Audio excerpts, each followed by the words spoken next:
Sahabat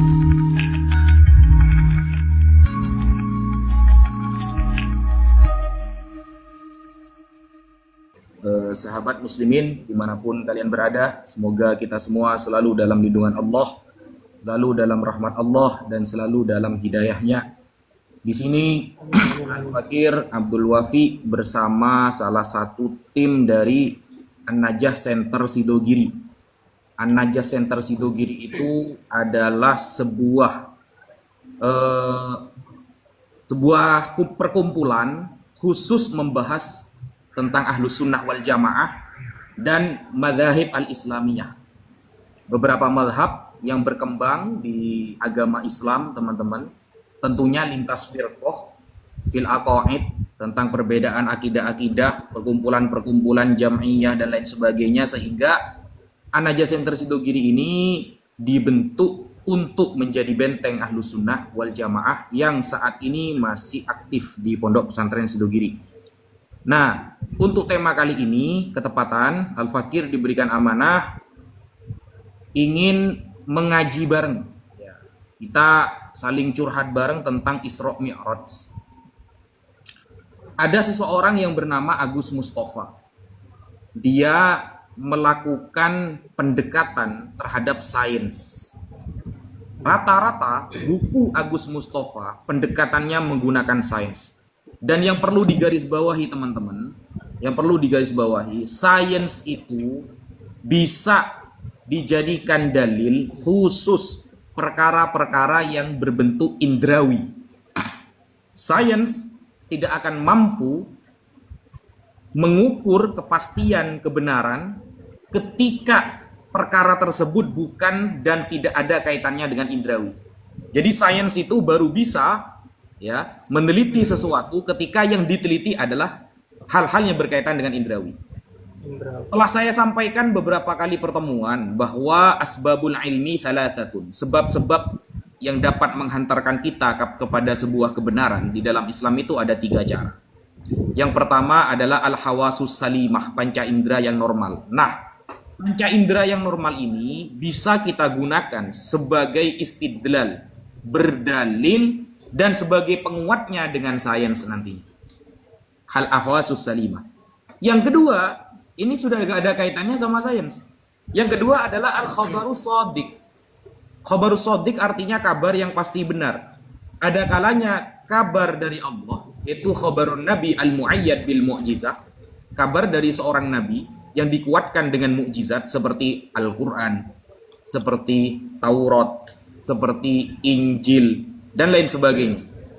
Kabar-kabar yang kemudian mengabarkan tentang kemukjizatan seorang nabi, seorang rasul yang diutus oleh Allah, maka itu bisa dijadikan dalil untuk menemukan sebuah kebenaran. Karena kita yakin tidak mungkin Tuhan berbohong dan tidak mungkin orang yang telah dipilih oleh Tuhan untuk menyampaikan risalahnya memiliki sifat pembohong. Kemudian, termasuk khabarus shadiq, termasuk kabar yang pasti benar adalah khobarul mutawatir, kabar yang ramai disampaikan orang-orang yang kredibilitasnya jelas. Kredibilitasnya jelas, bukan hanya sekedar cerita-cerita dongeng seperti cerita Malin Kundang misalnya, yang sudah masyhur di kalangan Indonesia, tapi sampai detik ini kita tidak tahu kebenarannya, hanya masyhur. Ya, kredibilitas orang-orang yang meriwayatkan kita tidak tahu, karena tidak pernah ada penelitian siapa yang meriwayatkan, dari mana sanadnya dan lain sebagainya. Kemudian yang nomor 3, untuk menembus sebuah kebenaran atau untuk menggali sebuah kebenaran, kita itu menggunakan al-aqlu, akal yang sehat. Akal yang sehat bisa kita gunakan untuk memandu nas-nas syar'i. Ingat, ini salah satu kefatalan Agus Mustafa dalam berpikir. Dia mengedepankan akal daripada nas syar'i. Sedangkan Ahlus Sunnah wal Jamaah lebih mendahulukan nas syar'i, lalu akal dijadikan untuk sebagai pemandu untuk memahami nas syar'i yang datang dari Allah Subhanahu wa taala. Karena kebenaran mutlak itu datang dari Allah. Kebenaran mutlak itu datang dari utusan Allah, bukan dari akal kita. Sehingga akal kita hanya bisa untuk memandu sebuah kebenaran, bukan menjadi tolak ukur sebuah kebenaran. Itu yang pertama. Nah, kasus Isra Mi'raj misalnya. Kasus Isra Mi'raj, Agus Mustafa mengatakan bahwa ini bukan perkara yang masuk terhadap akal. La yutasawwaru fil akli wujuduhu. Gak masuk akal Isra Mi'raj ini. Secara akal, kecepatan seseorang paling cepat itu 500 km per jam. Itu pun bisa terbakar. Itu pun bisa hancur tubuhnya. Lalu bagaimana dengan Nabi Muhammad sallallahu alaihi wasallam? Jadi, memandang sebuah logika itu ada batasnya, teman-teman. Contoh, saya kasih contoh dulu, analogi dulu ya, biar tidak terkesan logical fallacy nanti, salah cara berpikir. Kita membawa handphone Android ke tengah gunung orang-orang yang nggak pernah tahu handphone, pasti mereka akan mengatakan handphone adalah perkara yang mustahil. Kenapa? Karena mereka tidak mungkin bisa menghubungi seseorang dalam waktu 1 detik antara Jakarta dengan Surabaya misalnya. Menurut akal orang primitif di pedalaman pegunungan, itu adalah hal mustahil. Tapi tidak bagi orang yang hidup di perkotaan. Dulu, di zaman Nabi Adam misalnya, tidak ada Lion Air, tidak ada Batik Air, tidak ada Garuda Indonesia, teman-teman. Sehingga penentuan pesawat dengan kecepatan berapa ratus kilometer per jam akan menjadi mustahil ketika kita kabarkan kepada orang-orang yang tak pernah tahu bandara. Yang tak pernah tahu bandara. Nah, sehingga wajar ketika sekelas peneliti sains, contoh 2025 dia meneliti bahwa ada laut yang ternyata di dalam laut itu ada 2 air yang berkumpul, air tawar dengan air asin. Itu kemudian dibantah 10 tahun atau 20 tahun kemudian oleh para pakar sains selanjutnya. Kenapa? Karena satu, keterbatasan alat untuk mengakses sebuah penelitian. 2, keterbatasan akal saat itu, ilmu yang dia miliki. Sekelas hadis saja, hadis yang dulu sahih bisa jadi sekarang dhaif. Yang dulu dhaif bisa jadi sekarang sahih. Al-Imam Al-Ghummari misalnya memiliki kitab yang bernama Laisa Kadzalik. Beliau mengeritik hadis-hadis yang dikatakan dhaif. Ada hadis yang masyhur disampaikan ketika sholat Jumat. An Abi Hurairah radhiyallahu an anna Rasulullah sallallahu alaihi wasallam qala idza khatiba, ya, ketika sudah khatib al-imamu 'alal mimbar fala yatakallam wa may yatakallam faqad laghaut. Nah, itu ada yang mengatakan hadis ini dhaif. Mayoritas ulama mengatakan dhaif. Ternyata Syekh Al-Ghummari di dalam kitabnya Laisa Kadzalik menemukan sanad, ya, yang bisa dipertanggungjawabkan secara ilmiah untuk membuktikan bahwa hadis ini ternyata bisa terangkat menjadi hasan li ghairi. Ini sebagai contoh bahwa sebuah penelitian akal manusia akan terbatas seperti apa yang dia baca. Kita adalah apa yang kita baca. Apa yang kita baca itulah kapasitas otak kita. Sama seperti tadi, andaikan Garuda Indonesia, Batik Air, Lion Air kita bawa kepada orang-orang yang jauh dari bandara, jauh dari perkotaan, tak pernah tahu apa itu pesawat, maka mereka akan mengatakan itu hal yang mustahil. Kenapa bisa besi yang beratnya begitu banyak, ya berapa ton itu beratnya bisa terbang? Tidak masuk akal, saudara. Nah, maka kebenaran di dalam Islam tidak kemudian tertentu hanya kepada indrawi saja. Al-hawasus salimah, panca indera yang normal, tidak. Ketika berkaitan dengan sains, maka indrawi di sini akan menjadi dominan. Tetapi ketika berkaitan dengan mukjizat, maka salah satu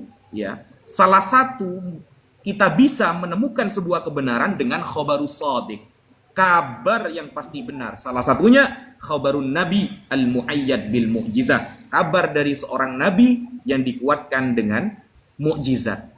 Apa mukjizat? Bisa nggak dikasih maksudnya masuk akal? Jadi begini, mukjizat itu kan dari kata a'jaza yu'jizu, melemahkan musuh. Khariqul adah, perkara yang tidak umum terjadi, yang dapat mengalahkan musuh dan musuh tidak akan bisa mengelak di sana. Nabi Musa bisa membelah lautan. Sampai detik ini tidak ada alat yang bisa untuk membelah lautan. Apakah kita percaya? Percaya. Kenapa percaya? Karena datang dari utusan Tuhan.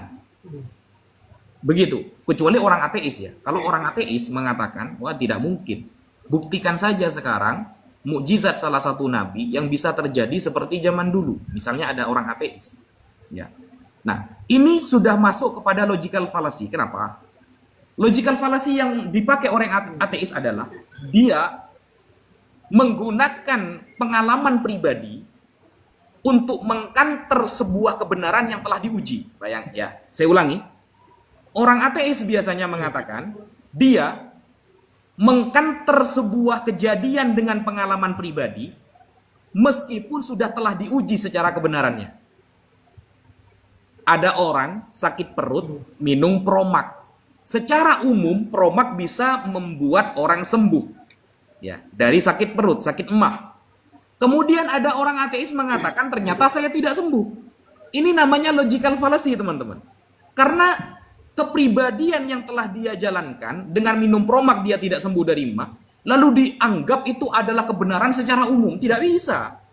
Karena Promak itu secara umum orang-orang rata-rata sembuh dengan minum Promak ketika sakit perut, ketika sakit emah. Nah, ini namanya logical fallacy. Pengalaman pribadi menghantam sesuatu yang telah diuji kebenarannya. Nah, begitu loh. Tidak bisa. Contoh, ada seseorang mengatakan, katanya Al-Quran itu suci. Katanya Al-Quran itu tidak dirubah-rubah. Katanya Al-Quran itu tidak mungkin cacat karena Allah yang menjaga. Suatu saat dia membeli Al-Quran yang ketepatan salah cetak, saudara. Salah cetak Qurannya. Seharusnya wala ditulis la saja, tidak ada wawunya. Lalu dia mengatakan, loh ini loh bukti Al-Quran tidak dijaga oleh Allah. Ternyata wawunya hilang. Kepribadian yang pernah terjadi dalam kehidupannya lalu dihantam kepada sesuatu yang telah diuji secara kebenarannya. Itu tidak bisa, itu namanya logical fallacy, salah cara berpikir. Seperti itu. Mungkin itu dulu mukaddimah dari saya, mungkin ada yang mau disampaikan lagi. Oh, oke. Jadi sudah jelas nih tentang masalah kebenaran dari Isra Mi'raj itu memang karena ada khobar sodik yang mengatakan bahwasanya Nabi Muhammad itu telah melaksanakan Isra dan Mi'raj Tuhan wajah sadan.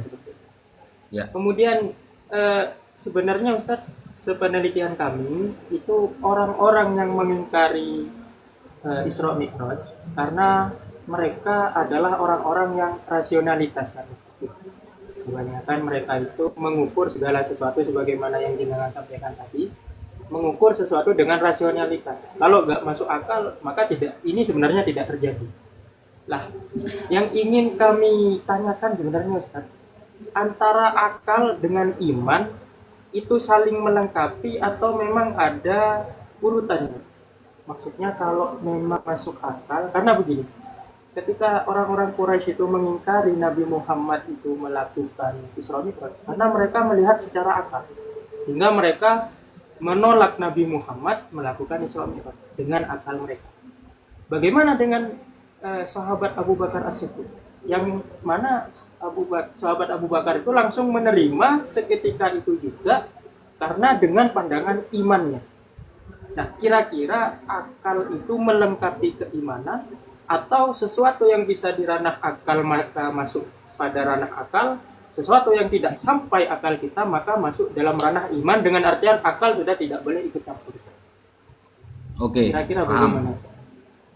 Begini, bismillahirrahmanirrahim. Para ulama menyampaikan, ketika ada hukum yang sudah qat'iyud dalalah, hukum qat'i mustahil bertentangan dengan akal. Ya. Para ulama menyampaikan, hukum yang sudah qat'i, yang sudah kebenarannya secara pasti, maka mustahil bertentangan dengan akal. Itu yang pertama. Yang kedua, tidak ada agama yang meletakkan akal paling profesional kecuali hanya Islam. Tidak ada agama, saya ulangi, tidak ada agama yang meletakkan posisi akal secara profesional kecuali hanya Islam, saudara. Kecuali hanya Islam. Dan itu terbukti. Nabi Muhammad ketika diutus oleh Allah ke negeri Arab, secepat kilat Allah menjadikan negeri Arab menjadi negeri yang kaya raya, negeri yang mayoritas sampai detik ini 90% lebih agamanya Muslim. Berbeda kemudian dengan teman-teman kita sebelah. Teman-teman kita sebelah dari kalangan oten-oten penghujat. Ya, saya kasih garis bawahi, oten itu singkatan dari orang Kristen. Orang Kristen penghujat ya, yang selalu menghujat Islam kerjaannya. Mereka datang ke barat, secepat kilat barat langsung banyak murtad jadi ateis semua.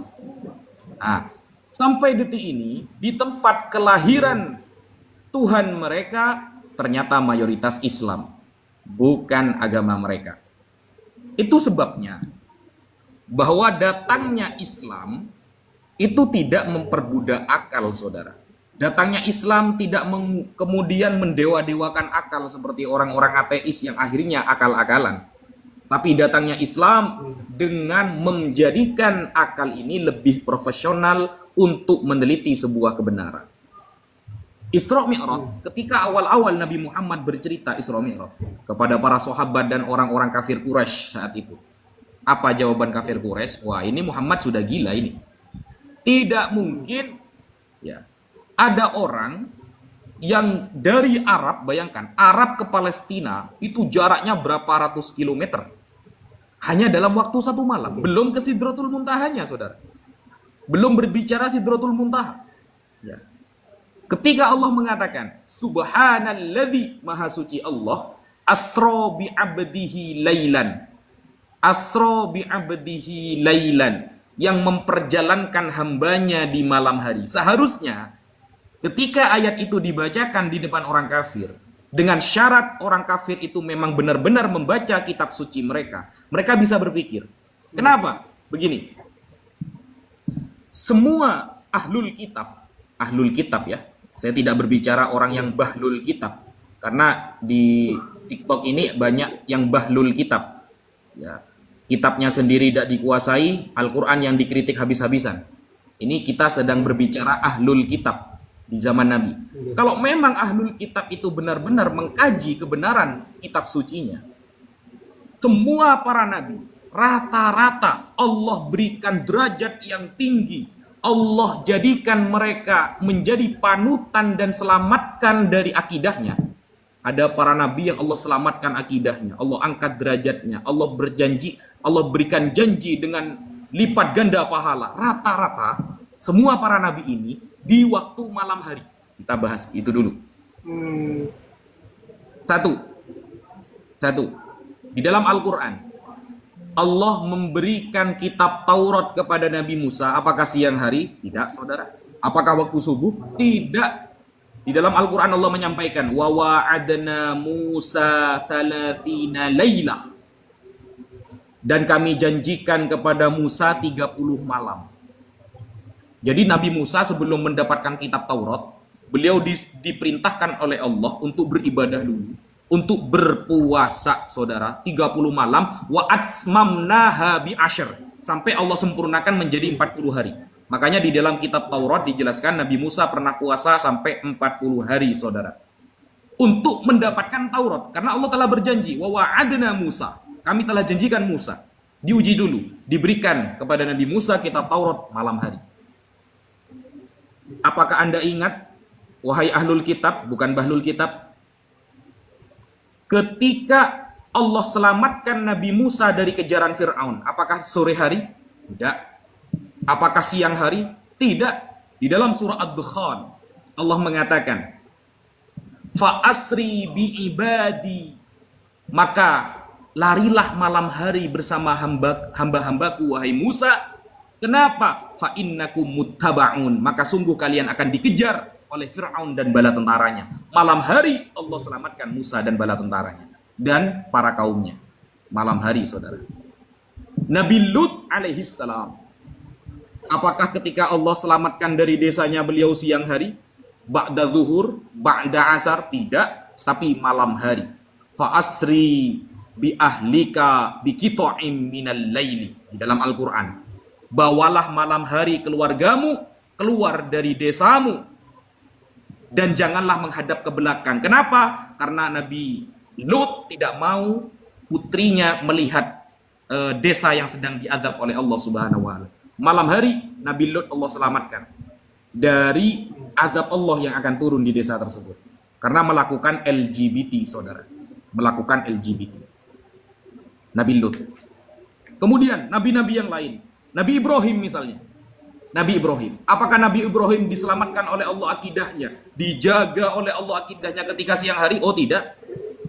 Ketika Nabi Ibrahim melihat ada bintang, lalu Nabi Ibrahim mengatakan, qala hadza rabbi, apakah ini Tuhan kita? Karena saat itu Nabi Ibrahim setelah berdiskusi dengan kaumnya, ya, setelah berdiskusi tentang siapakah Tuhan, lalu Nabi Ibrahim menampakkan bintang itu. Apakah seperti ini yang namanya Tuhan, kata Nabi Ibrahim? Falamma afala qala la uhibbul afilin. Ketika bintang itu terbenam, maka Nabi Ibrahim mengatakan, aku tidak suka yang terbenam. Tuhanku tidak akan pernah terbenam. Dan ayat selanjutnya Nabi Ibrahim langsung mengatakan, la illam yahdini rabbi la akunanna minal qaumidh dhalin. Andaikan tidak Allah selamatkan, tidak Allah berikan hidayah kepada diriku, maka aku termasuk orang-orang yang tersesat. Malam hari Allah selamatkan akidah Nabi Ibrahim ketika berdiskusi, debat dengan kaumnya tentang Allah Subhanahu wa taala. Jadi ketika Allah mengatakan subhanalladzi asra bi 'abdihi lailan, itu seharusnya mereka sudah paham. Maha suci Allah yang telah memperjalankan hambanya malam hari. Karena rata-rata para nabi diangkat derajatnya oleh Allah, diselamatkan dari malabahaya, dari segala azab, dan Allah angkat derajatnya setinggi-tingginya rata-rata malam hari. Lailan. Dan tempat yang Allah jadikan tujuan adalah makanul anbiya. Mana? Minal masjidil haram ilal masjidil aqsa. Ilal masjidil aqsa. Dari masjidil haram menuju masjid aqsa. Kenapa disebut dengan masjid aqsa? Dalam satu riwayat dikatakan karena itu masjid yang paling jauh yang didatangi Rasulullah, makanya disebut al-aqsa.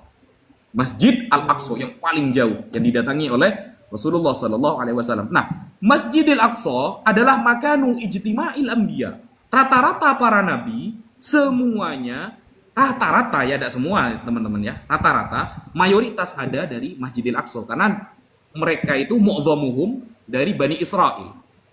Bani Israel atau kita katakan Nabi Yakub. Nabi Yakub itu istrinya 4 teman-teman. Yang 2 budak, yang 2 orang merdeka. Yang paling disayang oleh Nabi Yakub istri yang bernama Rahel. Rahel ini ibu dari Nabi Yusuf dan Binyamin. Ada yang mengatakan Binyamin ini termasuk nabi tapi bukan rasul. Ada yang mengatakan orang soleh. Nah, dari keturunan ini Nabi Musa misalnya, Nabi Musa dari keturunan istri yang pertama. Ya, dari istri yang pertama dari Lewi ya. Punya anak Lewi, nanti turun Nabi Musa. Nabi Isa itu dari keturunan Yehuda. Ya, dari Yehuda. Terus sambung kepada Nabi Daud alaihi salam dari jalur Nabi Sulaiman.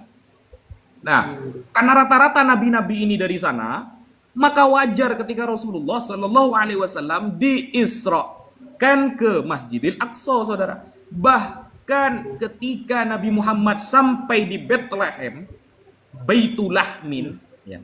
Bethlehem, Baitul Lahmin. Baitul Lahmin ini bukan rumah daging, teman-teman. Bethlehem ini diambil dari kata Ibrani atau Aramaik yang artinya itu penjual roti. Karena rata-rata di tempat Nabi Isa lahir, rata-rata dulu mereka itu jualannya roti, usahanya roti. Bethlehem itu artinya daerah yang banyak penjual rotinya. Nah, ketika Nabi Muhammad sampai ke Bethlehem, sholat 2 rakaat di tempat kelahiran Nabi Isa. Atadri aina shallaita, kata malaikat Jibril, kamu tahu kamu sholat di mana wahai Muhammad? Qala la, aku tidak tahu. Maka kata malaikat Jibril, hadzal makan haitsu ulida Isa. Ini adalah tempat di mana Isa dilahirkan. Nah, dan juga ketika orang-orang kafir setelah Nabi Muhammad bercerita Isra Mi'raj, orang-orang kafir membantah dan mengetes Nabi Muhammad tentang apa-apa yang ada di dalam Masjidil Aqsa. Ternyata Nabi Muhammad menjawab dengan tegas, ada berapa pintu Masjidil Aqsa? Kemudian Nabi Musa ciri-cirinya bagaimana? Nabi Isa ciri-cirinya bagaimana? Bisa dijelaskan secara lengkap. Tapi apakah mereka kemudian beriman? Lah, mereka tidak beriman. Mereka tetap tidak beriman. Padahal Nabi tidak pernah membaca kitab mereka. Nabi tidak pernah membaca kitab mereka. Terbukti Al-Quran ketika mengatakan Fa in kunta fi syakkin mimma anzalna ilaika fas'alu ahlal kitab min qablik. Kalau kamu wahai Muhammad ragu terhadap Al-Qur'an yang aku turunkan kepadamu, maka bertanyalah kepada ahlul kitab sebelum-sebelum kamu. Apa jawaban Nabi? Qala Qatadah bin Da'amah di dalam tafsir Ibnu Katsir. Qatadah bin Da'amah meriwayatkan anna Rasulullah qala la asyukku wa la as'al. Aku tidak pernah ragu dan aku tak pernah bertanya kepada orang-orang ahlul kitab. Nabi Muhammad tak pernah tercatat belajar ahlul kitab. Nabi Muhammad tak pernah tercatat belajar Taurat atau belajar Injil. Tapi ketika ditanyakan apa-apa yang terjadi di Masjidil Aqsa, beliau menjawab secara tegas dan benar. Apakah itu sudah bisa menjadi bukti? Bisa seharusnya. Seharusnya bisa menjadi bukti. Tapi apakah kemudian orang kafir beriman? Lah. Tidak. Tidak semudah itu. Mungkin itu, Ustaz. Oke, baik. Wah, ini akal saya tidak sampai ini sebenarnya, Ustaz. Penjelasannya panjenengan sangat luas hingga kekurangan akal saya rasa mengambang dari penjelasan ini. Aman, Ustaz. Yang penting jangan akal-akalan, Ustaz. Wah, aman, siap, Ustaz. Baik, lanjut. Saya terngiang-ngiang masih bahlul kitab itu, Ustaz. Aduh. Baik, lanjut, Ustaz. Terkait dengan peristiwa Isra Mi'raj, ini ada sebagian aliran yang mengatakan bahwasanya Allah itu bertempat dan menempati tempat kosong atau yang kita kenal tahayyus. Kenapa kok Allah dikatakan seperti itu? Ya, karena Nabi Muhammad itu dipertemukan oleh Allah kepada Allah di tempat yang namanya Sidratul Muntaha. Berarti Allah itu bertahayyus dan tempatnya di atas. Makanya ada kelompok yang mengatakan Allah itu di langit. Buktinya ketika Isra Mi'raj, Nabi yang paling utama, Nabi yang paling Allah cintai itu, Allah dipertemukan di Sidratul Muntaha. Itu kira-kira, Ustaz, bagaimana penjelasannya sekiranya mentakdis Allah tidak bertahayyus? Karena mengatakan Allah bertempat dan tempatnya di atas, sehingga mengatakan Allah itu bertempat di langit. Itu sebagian aliran ada yang mengatakan seperti itu, dan dalilnya pun pakai Isra Mi'raj seperti itu. Oke. Bismillahirrahmanirrahim. Sebagian saudara kita dari teman-teman Salafi itu saudara kita, teman-teman ya. Okay. Ini masalah ilmiah, saya tidak sedang menghujat, saya cuma ini benar-benar ilmiah. Saudara-saudara kita sesama muslim dari kalangan Salafi memang beranggapan bahwa Allah itu bertempat di arsy. Meskipun cara bertempatnya itu bila kaifin, kata mereka. Tidak seperti makhluk. Ya, tidak seperti makhluk. Tapi ingat, kalau Nabi Muhammad bertemu dengan Allah, menunjukkan Allah itu bertempat di langit, apakah ketika saya mengajak Anda ketemuan di terminal, apakah saya orang terminal? Kan belum tentu. Secara logika kan gitu. Saya ngajak Anda ketemuan di Jakarta karena Jakarta tempatnya indah, pantas untuk buat pertemuan para ustadz. Apakah berarti saya orang Jakarta? Tidak. Belum tentu. Gitu. Makanya ketika Nabi Ibrahim Allah panggil ke Palestina, qala inni dahibun ila rabbi sayahdin. Aku menuju Tuhanku yang akan memberi aku petunjuk, kata Nabi Ibrahim. Itu perjalanannya berapa hari itu Nabi Ibrahim ke Palestina? Itu tertulis di dalam surah As-Saffat ayat ke-99. Nah, apakah berarti Allah orang Palestina? Kan tidak. Ketika Allah setelah menyampaikan atau menunaikan janjinya memberikan Taurat kepada Nabi Musa di Gunung Sinai, apakah Allah itu rumahnya di Gunung Sinai? Kan tidak, saudara. Makanya ketika saya janjian dengan seorang wanita cantik misalnya di hotel bintang 5, apakah berarti rumah saya adalah hotel tersebut? Ya tidak. Saya siapkan tempat yang spesial karena saya ingin bertemu orang yang spesial. Kan begitu. Maka tidak bisa kemudian dijadikan dalil bahwa itu adalah tempat Allah Subhanahu wa taala, saudara. Kenapa? Karena kalau Allah itu masuk akal sebelum ada tempat Allah sudah ada, maka seharusnya masuk akal pula setelah ada tempat Allah itu memang belum ada tempat, gak ada tempat. Sehingga Sayyidina Ali karramallahu wajhah mengatakan kan Allah gimana itu? Kalau hadisnya begini, kan Allah walam yakun syai'un ghairu. Itu yang disampaikan Imam Ghazali salah satunya di dalam Ihya itu ada, Allah ada sebelum segala sesuatu ada. Nah, kan Allah wala makan wa huwal an alama alaihi kan, kata Sayyidina Ali. Kan Allah wala makan wa huwal an alama alaihi kan. Ya. Allah ada tanpa tempat, dan dulu dan sekarang itu sama. Allah ada ya tanpa tempat. Tidak bisa kita menisbatkan tempat. Karena kalau Allah bertempat, berarti Allah kan dibatasi oleh tempat tersebut. Itu menyebabkan Allah terbatas. Sehingga kita mencederai akidah Ahlus Sunnah yang bahwa Allah itu tak terbatas oleh apapun. Bahkan Allah yang membatasi semuanya di dalam dirinya. Innallaha muhitun, meliputi. Allah itu meliputi segala sesuatu. Bukan segala sesuatu yang meliputi Allah. Kan begitu. Jadi kalau Allah nanti bertempat, ada sesuatu yang meliputi Allah. Kan begitu. Sedangkan Allah itu muhit. Yang seharusnya meliputi segala sesuatu. Bukan sesuatu itu yang meliputi Allah. Gitu ya. Dan juga, Innallaha khalaqal arsya idharon likudrotih walam yattakhid makanan lidadih.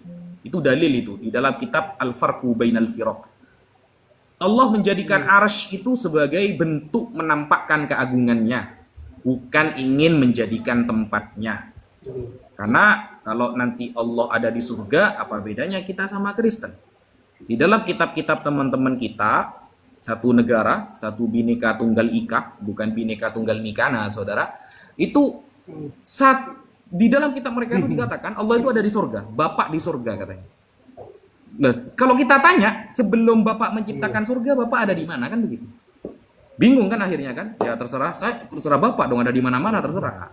Itu gak bisa. Sehingga kalau hanya tempat pertemuan menunjukkan dia adalah bertempat di sana, maka sudah terbantahkan oleh logika tadi. Saya mengajak presiden bertemu di hotel bintang 5 dengan makanan yang spesial, bukan berarti rumah saya di bintang hotel itu, bukan. Karena itu saya siapkan, karena orang yang akan saya temui adalah orang yang spesial. Begitu saudara. Dan mengatakan Allah bertempat ini bahaya. Bisa jadi nanti kita akan terjatuh kepada akidah-akidah mujassimah yang seolah-olah menjisimkan Allah. Allah itu sama seperti makhluk. Sehingga di dalam tafsir As-Sawi, ketika Imam As-Sawi menafsiri lafal lam yalid walam yulad. Kan ada kata lam yalid walam yulad. Allah tidak beranak dan tidak diperanakkan. Imam As-Sawi ini menafikan tiga masalah. 1, mujanasah. 2, musyabahah. 3, mumathalah. Ya. Mumathalah, Allah nggak seperti apapun. Mujanasah, nggak sejenis dengan apapun. Musyabahah, tidak mirip dengan apapun, tidak menyerupai apapun. Sehingga hal-hal yang menyerupai Allah, maka harus dinafikan. Harus dinafikan. Dan satu ayat ini, lam yalid walam yulad, itu membantah 3 agama sekaligus, kata Imam As-Sawi. 1, Yahudi yang mengatakan Uzair adalah ibnullah. 2, Nasrani yang mengatakan Isa adalah ibnullah. 3, kafir Quraisy yang mengatakan Lata, Uzza, Manat atau malaikat adalah banatullah, yang mana mereka semuanya bertempat. Ya, kira-kira seperti itu. Baik, sangat penjelasan yang sangat jelas Ustaz. Bahkan ini penjelasan yang pakai ta'akuli tadi kami sangat puas. Kemudian masih dalam ranah rasionalitas Isra Mi'raj Ustaz. Sebagian orang itu ada yang mengingkari Isra Mi'raj cuma separuh. Kenapa dikatakan separuh? Pertama, mereka membaca ayat Isra Mi'raj, ayat Isra, subhanalladzi asra ila akhirih, itu hanya menjelaskan Isra-nya saja. Sehingga dengan satu penggal ayat yang hanya membahas Isra, berarti Nabi Muhammad itu sebenarnya Tuhan wajah sadarnya hanya di Masjidil Aqsa, jadi dari Masjidil Haram ke Masjidil Aqsa. Seterusnya itu bisa jadi ruhnya saja, karena di dalam ayat hanya tertulis seperti itu. Nah, ini makanya kami katakan ini separuh saja dia mengingkari. karena cuma bertendensi pada ayat Isra Mi'raj yang mengatakan subhanalladzi asra bi 'abdihi laylan. Hanya menjelaskan Isra-nya saja. Kira-kira dalil ta'akulinya bagaimana untuk membaca seperti itu? Oke. Bismillahirrahmanirrahim. Begini, mereka itu percaya Isra Mi'raj separuh saja. Sedangkan Al-Quran menjelaskan secara lengkap. Memang di dalam surah Al-Isra itu keterangannya Isra saja. Ya, subhanalladzi asra bi 'abdihi lailan minal masjidil harami ilal masjidil aqsa alladzi barakna haulahu linuriyahu min ayatina. Nah, tapi mi'rajnya kan dijelaskan juga sama Al-Quran di belakang nanti itu. Inda sidratil muntaha, indaha jannatul ma'wa. Nah, ayat-ayat itu ada di belakang. Sehingga tidak bisa kalau kita percaya separuhnya tidak baca sampai, berarti dia baca Qurannya nggak sampai hatam berarti. Kalau dia orang Islam ya. Kalau dia orang Islam berarti baca Qurannya nggak sampai hatam berarti. Kenapa? Karena Allah ketika menyampaikan kepada Nabi Muhammad, Assalamu alayka ayyuhan nabiyyu wa rahmatullahi wa barakatuh. Assalamu alayna wa ala ibadillahi sholihin, dijawab oleh Nabi Muhammad. Dan itu diabadikan di dalam sholat. Bayangkan, kalau dia orang Islam nih ya. Kapan, kalau kita tanya nih, kapan Allah menyampaikan Assalamu alayka ayyuhan nabiyyu wa rahmatullahi wa barakatuh? Dan kapan Nabi Muhammad menjawab dengan Assalamu alayna wa ala ibadillahi sholihin? Ya tidak akan ada jawaban lain kecuali di bab ketika beliau mi'raj, saudara. Ketika beliau mi'raj. Dan kasus Isra Mi'raj ini dikuatkan dengan hadis juga. Riwayatnya sahih, Bukhari Muslim. Ya, Bukhari Muslim. Sehingga kalau orang yang mengkritik Isra Mi'raj itu hanya separuh saja, imma ada kalanya dia ada hatam baca Quran, ada kalanya dia tidak hatam membaca hadis-hadis dari Rasulullah Sallallahu Alaihi Wasallam. Kalau dia adalah orang kafir, misalnya ada orang kafir membantah bahwa Nabi Muhammad ini sebenarnya Isra-nya itu hanya sampai Palestina, ya, hanya sampai Palestina, tidak sampai Mi'raj kepada Sidratul Muntaha. Maka kita bisa menggunakan teori muqabadah. Teori muqabadah maksudnya kita menggunakan dalil lawan untuk menghantam lawan. Ketika Nabi Musa misalnya, biasanya orang kafir mengatakan begini, siapa saksinya bahwa Nabi Muhammad pernah bertemu Allah? Kalau gak ada saksinya berarti bohong. Siapa saksinya Nabi Muhammad pernah diangkat ke atas langit? Yang melihat siapa? Kalau gak ada berarti bohong. Kita kembalikan saja. Ketika Nabi Musa mutakallam fi, ya, Nabi Musa kalimullah, berbicara dengan Allah, berinteraksi dengan Allah, siapa saksinya? Dan itu tertulis dalam kitab-kitab orang kafir. Cerita Nabi Musa yang saat mengatakan, kalau di Al-Quran surah Al-A'raf, Rabbi arini anzur ilai, ya Allah berikan aku kesempatan bisa melihat engkau, lantaroni, kau tak akan bisa melihat aku Musa. Tapi walakin inzur ilal jabal fa in istaqarra makanahu fasawfa tarani. Siapa saksinya itu? Itu juga tertulis dalam kitab-kitab mereka. Gak ada juga. Gak ada juga. Gitu. Maka Allah sudah cukup menjadi saksi karena manusia tidak bisa dijadikan persaksian dalam hal sesuatu yang khusus yang Allah akan sampaikan kepada para nabi dan para rasul. Kalau dia yang mengkritik adalah orang Islam, seharusnya dia harus membaca Al-Quran sampai selesai. Dan bacaan tahiyat di dalam sholat itu di kapan itu Allah ngomongnya? Kan pasti ketika Isra Mi'raj itu. Assalamualaikum ayuhan nabi wa rahmatullahi ta'ala wabarakatuh. Dan hadis-hadis sahih riwayat Imam Bukhari Muslim kan banyak yang menceritakan Isra Mi'raj itu. Meskipun ada perbedaan pendapat, mayoritas sahabat mengatakan ruh wa jasadan. Sayyidah Aisyah mengatakan jasadnya ada karena saat itu beliau ada di pinggir, kan begitu. Tapi kan Rasulullah sudah mewanti-wanti memang. Laula hitsanu qaumiki bil jahiliyah, andaikan kaummu tidak baru saja pindah dari masa jahiliyah, maka semuanya akan diceritakan oleh Rasulullah. Tapi Rasulullah kan lihat dulu kan, lihat dulu karena umat Islam ketika itu baru masuk Islam semua, masih banyak yang mu'allaf, sehingga kalau diceritakan semuanya mereka takutnya akan kembali murtad, ya mungkin itu yang bisa saya sampaikan. Baik Gus, dari kami sebenarnya masih banyak, cuma memang sesi selanjutnya kita lempar tanya jawab kepada. Ini ada dua, Gus. Ada dua prosedur tanya jawab. Kalau dari kami bisa pakai komentar dengan menulis pertanyaannya di komentar, bisa dengan naik langsung, Gus. Jadi di komentar itu ditulis kata tanya, nanti akan dinaikkan untuk langsung bertanya. Kira-kira kami ikut dengan nanti diikutkan yang mana, Gus? Kira-kira, Gus.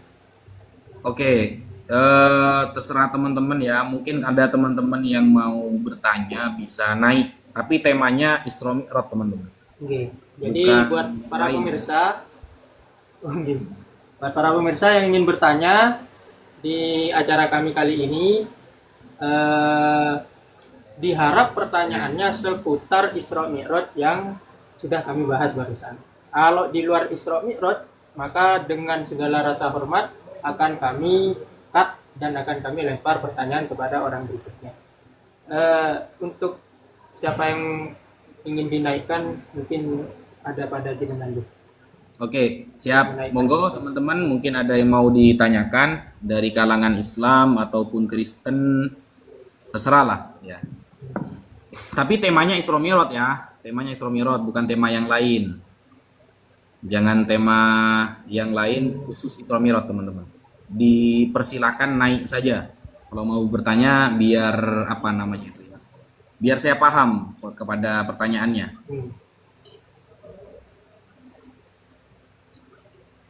Fionata. Fionata bisa dinaikkan. Oh, dari sini bisa. Oh ini nih ada ini. Ada yang mau naik. Oke. Dipersilahkan yang ingin naik untuk bertanya langsung. Assalamualaikum, Atas Gus. nama Waalaikumsalam warahmatullahi wabarakatuh. Ferry Jatmiko. Sebelumnya Saudara Ferry, apakah panjenengan sudah paham dengan pembahasan kita? Isra Mi'raj kan ya? Oke, pertanyaan seputar Isra Mi'raj. Dipersilahkan. Saya Izin- sambil, izin saya bertanya. sambil tutup kamera, saya sambil rokokan soalnya. Ya, lanjut. Monggo, Gus. lanjut. Monggo, Gus. Ya. Monggo, Gus. Izin bertanya, Gus. Ini mau tanya terkait dengan Isra Mi'raj itu, ada yang mengatakan bahwa yang berjalan itu bukan jasadnya tapi rohnya. Apakah pendapat itu benar apa keliru? Ada yang mengatakan itu dengan badannya. Yang benar yang mana sesuai dengan dalil dan juga keilmuan di dalam Islam? Terima kasih, itu saja, Gus. Sepertinya sudah dibahas, Gus. Cuma Udah ya? jawaban kami aturkan kepada Gus Sofi. Sudah dibahas tadi di awal malah itu. Oh, saya Iya. telat berarti ini. Mohon maaf ya. Bagaimana Gus Sofi, mau masih dijawab atau kita lempar kembali kepada para penonton yang lain? Ya, jadi memang ada perbedaan pendapat, Pak. Ya. Ada yang mengatakan bahwa Isra Mi'raj itu ruhan wa jasadan. Dan itu pendapat yang mayoritas, ya. Jadi kalau kita berdasarkan ayat Subhanalladzi asra bi abdihi, Maha suci Allah yang telah memperjalankan hamba, maka ulama sepakat bahwa Isra Mi'raj memang benar-benar terjadi dengan ruh dan jasad, karena lafalnya bi abdihi, kan begitu. Nah, ada salah satu pendapat, tapi ini yang minoritas, kita kan ikut yang mayoritas. Itu yang Nabi yang dipanggil itu ruhnya saja. Kalau ruhnya saja, itu tidak masuk akal juga. Tidak masuk akal juga. Kenapa? Karena para Nabi dulu juga pernah merasakan Isra Mi'raj. Maksudnya Isra Mi'raj ini begini loh. Dalam konteks, Nabi-Nabi dahulu pernah dipanggil oleh Allah untuk diberikan syariat. Itu semua terjadi kepada Nabi. Dan tidak ada nabi-nabi sejak dulu itu yang ruhnya saja yang datang, nggak ada. Nabi Ibrahim ketika dipanggil ke Palestina oleh Allah, ya sama orang-orangnya, bahkan sama kudanya. Nabi Musa sama kendaraannya malah ke atas gunung Sinai itu. Semua nabi pernah merasakan diberikan syariat oleh Allah karena beliau adalah utusan, baik nabi maupun yang rasul. Dan tidak ada yang ruhnya saja itu. Kenapa boro-boro ketika Nabi Muhammad yang paling spesial malah ruhnya saja, kan nggak mungkin gitu. Nggak mungkin. Nah, ada riwayat contoh kalau kita lihat di dalam Sirah Ibnu Ishaq ya, Sirah Nabawiyah Ibnu Ishaq. Sayyidah Aisyah itu mengatakan ma fuqida jasadu Rasulillah sallallahu alaihi wasallam walakinnallaha asra bi ruhihi. Ya, jadi jasad Rasulullah itu tidak diberangkatkan. Hanya ruhnya saja yang diberangkatkan, kata Sayyidah Aisyah. Nah, ini satu Sayyidah Aisyah ini ya, Sayyidah Aisyah. Sedangkan semua para sahabat yang lain mengatakan bahwa Nabi Muhammad ini semuanya ruh dan jasad, dan ini yang lebih makul memang, yang lebih makul, yang lebih masuk akal gitu loh. Karena semua para nabi pernah merasakan yang namanya dipanggil oleh Allah, diberikan syariat, dan semuanya ada yang hanya ruhnya saja, semuanya dengan badan-badannya. Begitu Mas Ferry Jatmiko. Siap, terima kasih Gus. Mohon maaf. Nggih, sami-sami. Assalamualaikum. Waalaikumsalam. Waalaikumsalam. Baik, kepada pemirsa yang lain, mungkin ada yang ingin bertanya tentang rasionalitas Isra Mi'raj. Bagaimana akal menerima Isra Mi'raj dan bagaimana iman menerima juga Isra Mi'raj. Ada yang bertanya, baik, atas nama Rudy Hart. Rudy Hart. Assalamualaikum warahmatullahi wabarakatuh, Pak Ustadz semuanya. Waalaikumsalam. Saudara Rudy Hart, sebelum Anda bertanya, kami tanyakan dulu apakah Anda paham dengan konteks yang kita bahas pada malam hari ini? Alhamdulillah sekitar 80-90% paham Ustadz. Siap. Bagi saudara Rudy Hart, dipersilakan bertanya. Iya, begini Ustadz. Dulu saya kan pernah dengar tuh ceramahnya dari almarhum Zainuddin MZ gitu ya. Iya. Beliau pernah berkata bilang begini, ini peristiwa Isra Mi'raj ini kalau mau dicerna pakai logika, itu otak kita kekecilan kata dia gitu. Nah, untuk memahami peristiwa Isra Mi'raj ini, memang yang berbicara adalah iman kata beliau. Kurang lebih benar ya itu ya Ustadz ya? Lanjutkan dulu, lanjutkan lalu pertanyaannya apa gitu. Ya, maksudnya memang kalau kita pahami secara logika, memang kan nggak masuk di akal gitu ya. Otak kita kekecilan gitu. Makanya di sini iman yang berbicara gitu ya Ustadz ya. Lanjut pertanyaannya mah, jangan seolah-olah menebrak saya dengan Kiai Zainuddin MZ. Sampai pertanyaannya apa? Enggak. Maksudnya, iya maksud saya di sini berarti kan logika kita kan memang tidak bisa mencapai peristiwa Isra Mi'raj ini. Berarti kita memahami Isra Mi'raj ini menggunakan iman gitu ya Ustadz ya maksudnya. Mungkin begini yang dimaksud saudara Rudy. Apakah ketika akal kita tidak mampu menalar Isra Mi'raj, apakah ini ranahnya iman seutuhnya begitu Ustaz? Ya, akal betul. Ya itu. Akal tidak perlu ikut Betul gitu kurang lebih Ustadz. Mohon pencerahannya gitu. Begini. Kalau maksud otak kita itu adalah orang-orang yang memang belum mendalami secara rasionalisme. Jadi saya katakan begini ya, saya ulangi lagi penjelasan saya di awal. Sesuatu yang sudah qat'iyud dalalah, maka pasti masuk akal. Qat'iyud dalalah itu sudah dijelaskan secara pasti di dalam Al-Quran, maka pasti masuk akal. Cuma akal siapa kan begitu? Ya, orang sakit gigi menurut dokter gigi itu sangat mudah, sangat masuk akal, tahu caranya. Tapi bagi pasien itu gak masuk akal sama sekali. Gimana? Kok bisa yang sakit giginya malah minum obat, obatnya masuk ke perut, kan seperti itu. Bukankah seharusnya giginya yang dibenahi? Nah, dan banyak contohnya. Nah, di dalam Al-Quran cerita Isra itu sudah jelas. Apa yang gak masuk akal di sana? Sangat masuk akal, karena itu bukan perkara mustahil, bukan perkara mustahil yang terjadi gitu loh.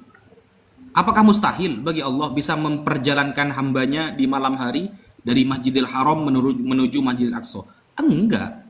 Cuma orang-orang liberal biasanya ini harus terbukti secara empiris kan begitu.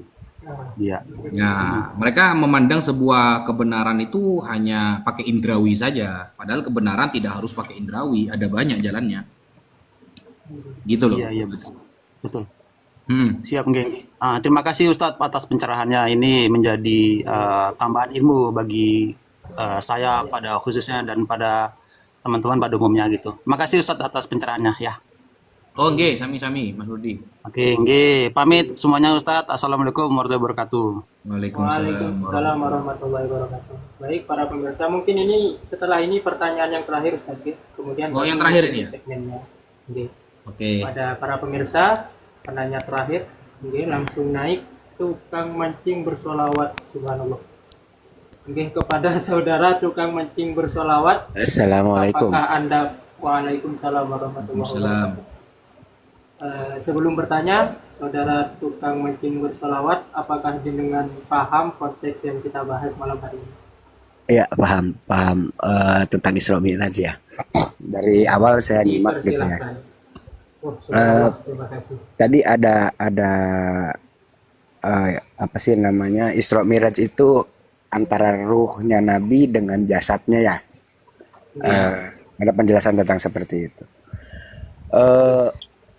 Yang jadi pertanyaan, kalau seandainya ruhnya saja yang Isra Mi'raj dan jasadnya itu ada dekat siapa tadi itu yang Ya, Aisyah. Siti Aisyah. Nah, ketika ruh keluar dari jasad, secara logikanya kan kalau seandainya ruh tanpa jasad itu kan mati gitu loh. Oke. Jasad Nah. tanpa ruh, terbalik. Ya, jasad tanpa ruh gitu kan mati gitu loh. Itu secara logikanya kan seperti itu gitu. Ya, pernah mati suri berarti Nabi kan gitu.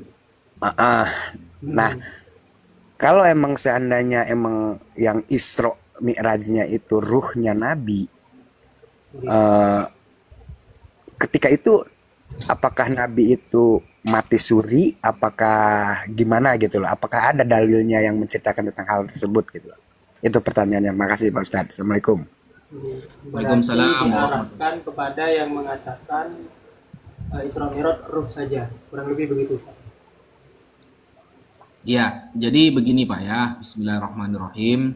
Kalau kita buka di dalam kitab Fathul Bari, Syarah Sahih Bukhari, Al-Imam Ibnu Hajar Al-Asqalani menyampaikan kan begini. Wa qad ikhtalafa as-salafu bihasabi ikhtilafil akhbar al-waridah. Jadi para ulama salaf berbeda pendapat sesuai kabar-kabar yang sudah datang kepada mereka semua, yang warid. Nah, faminhum man dhahaba ila anna al-Isra wal Mi'raj waqa'a fi lailatin wahidah fil yaqdhah bi jasadin nabi wa ruhihi ba'dal mab'ats. Nah, ada yang berpendapat bahwa Isra Mi'raj itu memang terjadi satu malam dan dalam keadaan Nabi sadar, dan yang diberangkatkan adalah jasad dan ruhnya. Begitu. Ba'dal mab'ats, setelah Nabi diangkat menjadi seorang nabi. Wa ila hadza dhahabal jumhur min ulama'il muhadditsin wal fuqaha'i wal mutakallimina wa tawaradat alaihi dhawahirul akhbaris sahihah. Nah, pendapat ini adalah mayoritas dari para ulama hadis, dari para ulama ahli fikih, dari para ulama tauhid dan selainnya. Kalau kita memandang hadis yang dari Sayyidah Aisyah, ya, yang Sayyidah Aisyah mengatakan ma fuqida jasaduhu, maka para ulama mengomentari fa Aisyatu lam tuhaddits bihi an musyahadatin li'annaha lam takun hina idzin zawjuhu. Lam takun hina idzin zawjuhu. Wala fi sinni man yabitu. Jadi perkataan Sayyidah Aisyah ya tidak bisa dibenarkan ketika mengatakan jasadnya tidak ikut. Kenapa? Karena bahwa Sayyidah Aisyah tidak menceritakan Nabi berdasarkan persaksiannya pertama. Dan karena saat itu beliau belum jadi istrinya. Belum jadi istrinya. Juga saat itu masih belum balik juga Sayyidah Aisyah.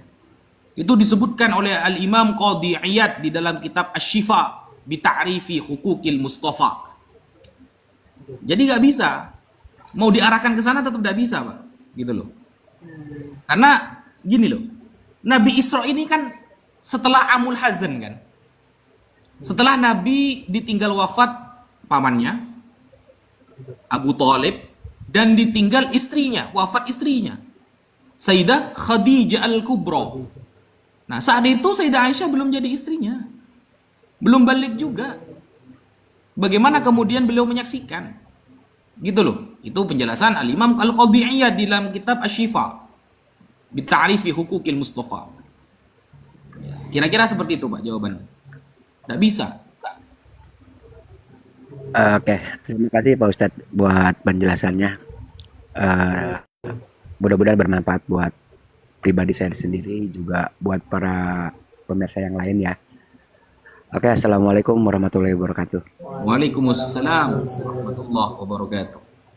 Baik, dengan selesainya sesi tanya jawab, sebelum kami tutup, kepada narasumber Ustadz Abdul Wafi mungkin ada pesan-pesan yang akan disampaikan kepada kami khususnya dari instansi An-Najah Center Sidogiri dan juga kepada seluruh pemirsa yang pada malam hari ini sedang menyimak live kita. Mungkin ada yang mau disampaikan. Oke, bismillahirrahmanirrahim. Alhamdulillahirrabbilalamin. Kita sudah menyelesaikan kajian pada malam hari ini dengan tema Isra wal Mi'raj, teman-teman. Semoga ada manfaatnya, semoga ada keberkahannya. Dan kepada seluruh sahabat-sahabat saya di An-Najah Center Sidogiri, jangan patah semangat, terus belajar, karena PR jenengan di luar semakin banyak. Semakin kita mengurangi belajar kita, berarti semakin kita banyak menanggung masalah-masalah umat. Karena para santri yang bisa membentengi ahli sunnah wal jamaah secara profesional, para santri yang mampu menjawab syubhat-syubhat di luar Islam maupun di lintas firqah dari kalangan Islam, para santri yang akan menanggung semua pertanyaan-pertanyaan tanggung jawab umat, baik di lintas agama maupun lintas firqah, untuk meluruskan tetap istiqomah di jalan Ahlus Sunnah wal Jamaah sesuai para salaf. Maka kata Rasulullah sallallahu alaihi wasallam, "Man salaka tariqan yaltamisu fihi ilman, sahalallahu lahu tariqan ilal jannah." Kalau kita disibukkan dengan terus belajar, maka Allah mau tidak mau akan terus membimbing kita jalan menuju surga. Dan kepada semua teman-teman yang telah berpartisipasi, menonton, tap-tap layar, menge-share, terima kasih. Semoga Allah membalas kebaikan panjenengan semua dengan jauh lebih baik dan memberikan keberkahan kepada kalian. Mungkin itu yang bisa Al-Fakir sampaikan. Wal afu minkum law sami'tum min kalami al-khata' wa nisyan wa ma asbaha dzalika aqulu lakum afwan katsira wa aqulu lakum syukran katsira syukran jazila wa jazakallahu ahsanal jaza ala husni istima'ikum. Hakadha minna. Wassalamu alaikum warahmatullahi wabarakatuh.